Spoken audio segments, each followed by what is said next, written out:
It is almost midnight on Friday the 5th of August 1983, the eve of the 38th anniversary of the dropping of the first atomic bomb on Hiroshima, Japan. On the campus of the University of British Columbia in Vancouver, thousands of participants at the 6th Assembly of the World Council of Churches have been gathered since the early evening in a tent in a public witness for justice and peace. Suddenly, to everyone's surprise, Bishop Desmond Tutu of South Africa is at the front of the tent, having just arrived at the Assembly after being allowed to travel by the South African authorities.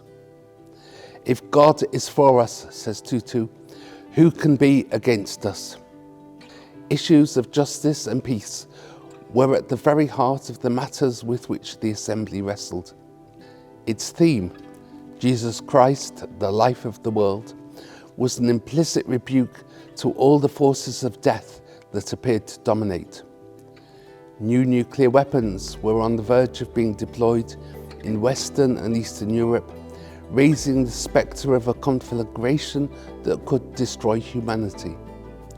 Yet, as South African pastor Alan Buzak said in his keynote address, many Christians in the so-called Third World were worried that the peace issue would be separated from the issue of justice.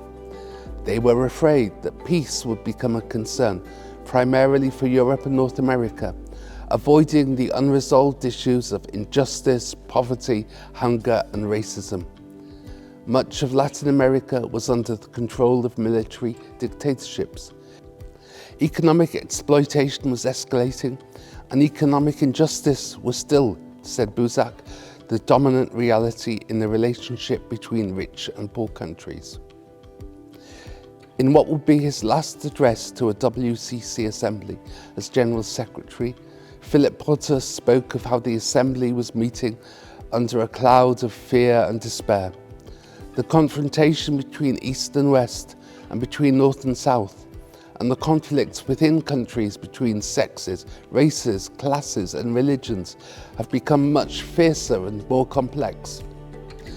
Against this background, the Ecumenical Fellowship was challenged to live out a common calling of being a fellowship of confessing, learning, participation, sharing, healing and reconciliation. Our worship, our prayers, our sharing of our faith with one another will be central to all we say and do, said Potter.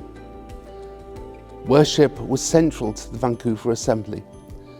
A year before in Lima, the WCC's Faith and Order Commission had agreed the groundbreaking convergence text, Baptism, Eucharist and Ministry.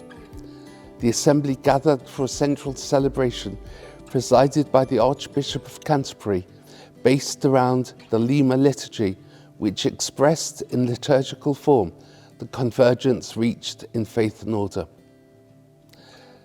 The gold and white striped tent, at which Desmond Tutu made his dramatic midnight appearance, was the setting for daily common prayer. This became a moving expression of fellowship across differences of language, culture and church tradition.